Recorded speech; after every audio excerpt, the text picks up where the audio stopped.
was the most formative experience of my young life, because no one at that point in the 70s was going to Romania. It was a very communist country behind the Iron Curtain. It was an experience like none other. I have to tell you, everywhere I went, I was always the first American anyone ever saw.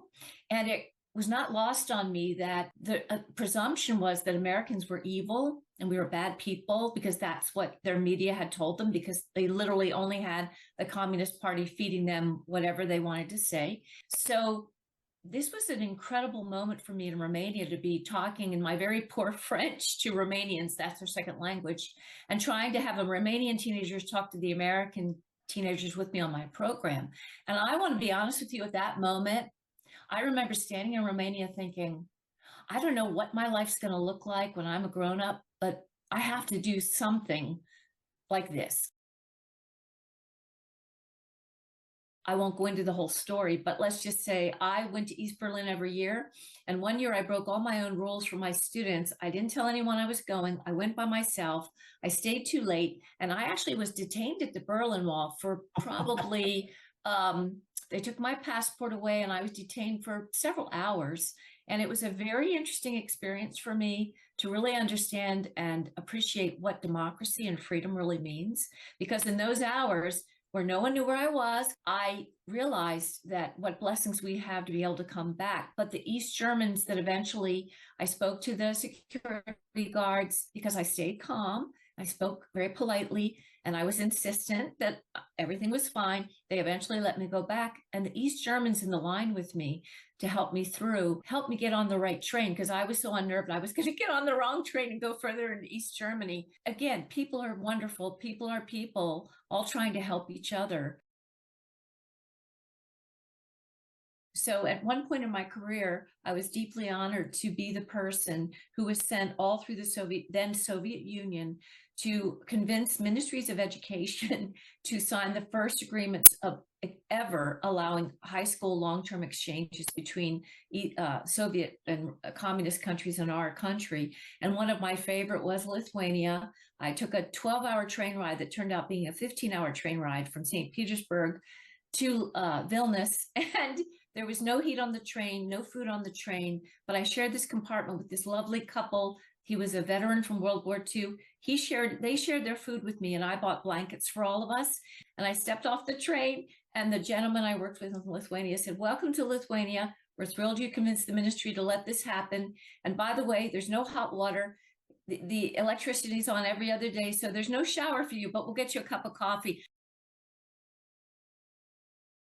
Romania, I have to put a pitch in for my host country, where I'm not going to lie, it was very emotional when I went there and signed the first agreement with the Romanian government for the first long-term exchange students. I got there just after the revolution, and the hotel I stayed in still had bullet holes in the walls. My family wasn't too happy about me going, but nothing was going to stop me. And we did sign the first agreement. These exchanges were long-term, students coming for 5 months or 10 months. I mean, serious exchange. And by the way, not accompanied by a KGB agent, which my group was the whole time we were in Romania. They came on their own.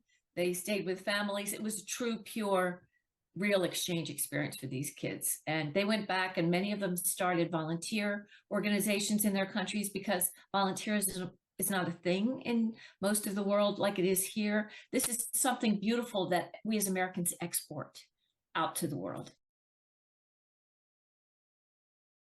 I was in charge of over 400 students, around 400 students when COVID hit, 400 young people from 20 plus countries, when none of us really knew the facts about what was happening, what was going on. And we got every student home safe and sound, because as a mother, I'm a proud mom of two wonderful young ladies who are in their 20s now. I just felt the most important thing to do was to get all these children home to their families, safe and sound, and then see how COVID unfolded. There was no roadmap.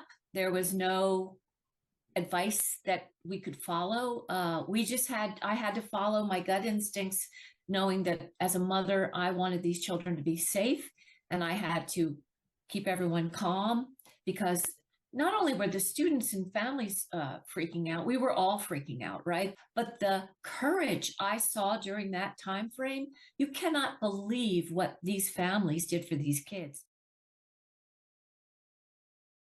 I was asked to do things I wasn't comfortable doing. And we all have that fork in the road moment in our life. But I realized that you only have one reputation and you better really honor it.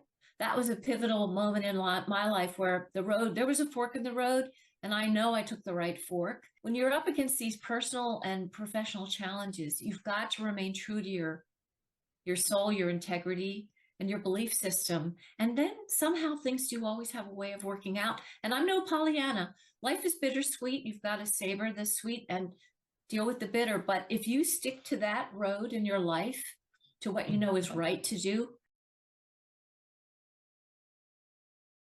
here in America, we volunteer so much. I'll say one thing, that one of the biggest impressions all of exchange programs make on young people is the spirit of volunteerism, and the kids embrace it and take it home and replicate it in their home countries. Worldwide, volunteerism is just not as big a thing. And people coming to this country, I want everyone to understand, are so impressed with you, all of us, that wait, you actually choose to volunteer at your church or in your community or as a Boy Scout or at school and help the homeless. Like, this is astounding to people, and it's a great virtue that we export. A friend of mine is in the medical device arena, and he was explaining how a lot of doctors have very niche practices, right? Like they study and fine tune their craft into a very niche component if they're at the top tier of their medical practice. And in the device world, he sometimes would see what other doctors did in different laboratories or different segments of medicine. And because of that, he would begin proposing the creation to his distributors of new medical tools, because they were being used one way in a brain surgeon's hands, but they could have equally been used for a spinal surgeon. And it just made me think of how often we miss an opportunity to learn by studying another culture or craft, right? That there are applications here in the US for how we run our country, for how business operates. There are some really good practices elsewhere that we can learn from. Success means to me having done something in my life that I hope has positively impacted and made the world a better place in small ways and big ways. And we're all so busy looking upwards at our own journey. I encourage us all to look to the left and look to the right as we move up, or hopefully move upwards in our in our evolution of ourselves and being better people. And as we climb whatever ladder it is that's important to us, I urge everyone, look to your left and look to your right, because guess what? You'll see like a million ladders of people all climbing up and trying to get there too.